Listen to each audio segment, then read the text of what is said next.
어렵고 복잡한 뉴스를 알기 쉬운 키워드로 풀어보는 알고팡보고팡 팡팡 뉴스 시간입니다. 첫 키워드가 지금껏 없던 설날이라고요? 네, 지금까지 이런 설날은 없었다. 네, 이것은 명절인가 자가격리인가. 네, 영화 대사의 한 구절을 제가 잠깐 인용을 해봤는데요. 네, 그렇습니다. 아시는 것처럼 이 제주형 사회적 거리두기 2단계가 정부 방침에 맞춰서 설 연휴 마지막 날인 오는 14일 24시까지 재차 연장이 됐죠. 다중 이용 시설의 인원 제한이 8제곱미터당 1명으로 일괄 조정이 됐고요. 그리고 아시는 것처럼 식당과 카페는 밤 9시 이후에는 포장과 배달만 허용하는 방역 조치를 계속 이어가기로 했습니다. 5인 이상 모임 금지도 계속 이어가는데요. 주소지가 같고 거주를 함께하는 동거 가족 이외에는 직계 가족이라도 5명 이상 한 자리에 모일 수 없도록 했습니다. 이걸 위반했다가 적발하면 10만 원 이하의 과태료가 부과될 예정이라고 합니다. 물론 코로나19 확산을 막기 위한 조치라고 이해는 됩니다만 현실성이 있을지는 의문인데요. 네, 왜 그 이야기가 나오지 않겠습니까? 그러면 5명 이상 하지 말라면 차례를 그러면 4명까지만 모여서 하라는 얘기냐? 아니면 그러면 세배를 드리러 가는 것도 친척들하고 오전, 오후 시간을 나눠서 가야 하느냐처럼 곳곳에서 불만의 목소리가 나오고 있습니다. 사실 아무리 코로나19가 무섭긴 하지만 그래도 민족 최대 명절인 설날인데 꼭 이렇게까지 해야 돼? 라는 그런 의문이 곳곳에서 제기되고 있는 것도 사실인데요. 지금 짚어주신 것처럼 5인 이상 모임을 금지했다고는 하지만 이게 사실 실제로 단속도 가능하겠느냐라는 그런 회의적인 시선이 있는 것도 사실입니다. 하지만 아시는 것처럼 이번 연휴 코로나19 백신 접종을 앞두고 있는 어떤 감염 확산 차단의 마지막 고비라고 평가들을 하고 있지 않습니까? 좀 불편하더라도 이런 방역 수칙 준수해야 한다는 그런 목소리가 높아지고 있습니다. 네, 모든 걸 양보하더라도 이 차례상을 아예 차리지 않을 수는 없잖아요. 준비하시는 분들의 부담이 꽤 클 것 같습니다. 혹시 강나래 리포터도 개인적으로 하시나요? 준비를 하시나요? 네, 저희도 저희 집에서 합니다. 많은 며느리들께서 표정 관리를 하고 있다고 하십니다. 사실 그렇습니다. 이번 설에 모든 가족이 모이지는 못하겠지만 차례상을 준비해 오신 분들은 가뜩이나 없는 손으로 이것도 준비를 해야 하는 그런 부담감 분명히 있을 겁니다. 내친김에요. 지금 차례상 간소화가 지금 주목을 받고 있다라고 합니다. 한국학자료를 연구하고 보급하는 전문기관이라고 합니다. 한국국학진흥원이라는 곳이 있는데요. 코로나19 시국에 맞아서 이번 설에 좀 아예 과감하게 차례상을 좀 간소화하고 좀 개선할 필요가 있다 이렇게 권장을 하고 있다라고 합니다. 이 국학진흥원에 따르면요. 일반 가정의 설 차례상 음식 가지수가 이게 예법 소작이라든가 어떤 종갓집이 차리는 그 기준에 비해서 최대 6배 정도 지금 음식 가지수가 많다라고 하는데 실제로 주자가래라는 문화 지침서를 보면은요. 여기는 설 차례상에 술 한 잔, 차 한 잔, 그리고 과일 한 쟁반만 올렸다라고 하고요.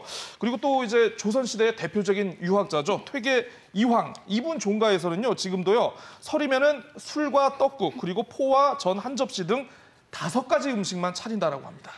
좋게 보자면 코로나19 속에 맞이하는 이번 설이 차례상 간소화의 첫 단추를 끼울 수도 있겠다는 생각이 드는데요. 하지만 이 자영업자들의 어려움이 계속 이어지기 때문에 안타깝다는 생각도 듭니다. 하루빨리 실효성 있는 대책이 나오기를 바라면서 두 번째 키워드 살펴보겠습니다. 2021 제주의 선택, 보통 선거를 앞두고 많이 사용되는 문구가 아닌가요? 네, 그렇죠. 제주의 선택은 늘 탐나는 제주죠. 네, 그렇습니다. 서귀포시 성산읍 일대에 지금 계획하고 있는 제2공항 건설과 관련해서 찬반 여론조사가 오는 15일부터 사흘 동안 진행이 되고요.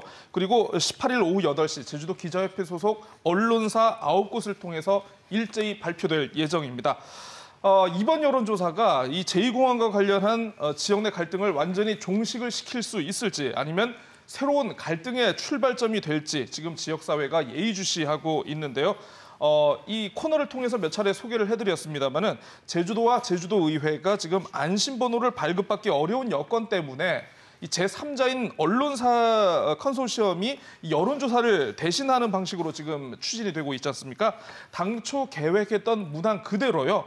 유선 20% 그리고 무선 80%의 비율로 성산읍을 포함해서 도민 2,000명 그리고 성산읍 주민 500명만을 별도로 두 개 기관에서 여론조사를 진행하게 됩니다. 즉 5,000명의 제주도민의 목소리에 결정에 따라서 제2공항의 운명이 달려있다 이렇게 볼 수 있습니다. 네, 한동안은 찬성단체를 중심으로 여론조사 결과를 수용할 수 없다면서 반발의 목소리가 제기됐는데 이제 조사 방식과 일정이 확정이 되면서 찬반 여론전이 본격적으로 뜨거워지는 것 같은데요. 네, 그렇습니다. 찬성단체와 반대단체 모두 지금 TV, 일간지 또는 인터넷 신문 등 지역 매체를 통해서 여론조사에 찬성 또는 반대의 목소리를 내달라라고 이렇게 도민들에게 호소하는 그런 광고를 이어가고 있습니다. SNS를 통해서 지금 광고비 모금을 도와달라는 그런 글도 활발히 게재하고 있는데요.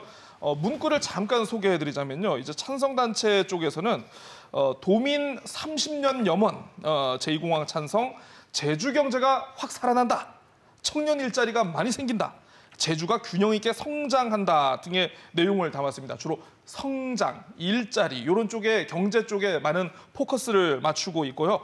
이에 반해 반대 단체에서는요. 공항보다 제주가 포화, 제주를 지켜주세요.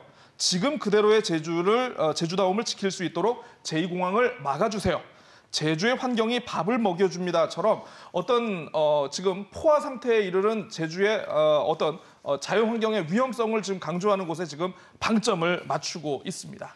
찬반단체 혹은 이 정책 결정의 당사자인 국토교통부가 이 여론조사 결과에 대해서 수용할지 이 여부가 가장 관심을 받고 있는데요. 어떻게 보십니까? 네, 이게 사실요. 몇 가지 경우의 수를 좀 살펴봐야 할 것 같습니다. 찬성 또는 반대 각각이 오차 범위를 넘어서서 굉장히 뚜렷하게 앞서거나 뒤처진 것으로 나올 경우에는 사실 논란이 어느 정도 종결되지 않겠느냐라는 그런 전망이 많은 것 같습니다. 자, 그런데요.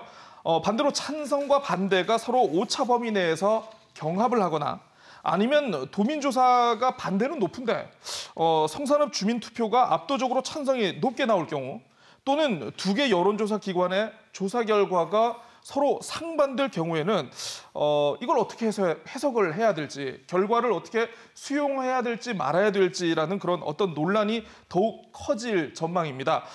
실제로 국토교통부가요, 지난 13일 제주도가 합리적 그리고 객관적 절차에 따른 도민 의견 수렴 결과를 제출하면 정책 결정에 충실히 반영할 계획이다. 다만 반대가 1%라도 높으면 사업을 추진하지 않겠다고 공식적으로 발언한 것은 사실이 아니다라고 이렇게 선을 그은 바 있습니다. 네, 앞으로 여론조사가 이 제2공항 갈등의 종지부를 찍을 수 있을지 관심 있게 지켜봐야겠습니다. 세 번째 키워드 넘어가겠습니다. 마음까지 추워서야 어떤 내용인가요? 네, 사실 원래 키워드를요 고민했습니다. 사장님 나빠요 하려다가 마음까지 추워서야 했는데요. 코로나19 시국에서 맞이하는 이 설 명절 가뜩이나 도민들의 어깨가 많이 움츠러들었는데 더 큰 소가리를 하시는 분들이 계십니다. 바로 이제 체불 임금 받지 못한 노동자 분들이세요. 지난해 말을 기준으로 이제 실태를 조사해 보니까 한 162억 원에 달했다고 하는데 이 가운데 한 60억 정도가 아직 해결이 안 됐다라고 합니다. 보면 이제 건설업이 가장 많고 그다음에 도소매, 음식업 그리고 금융, 부동산업이 뒤를 이었다라고 합니다.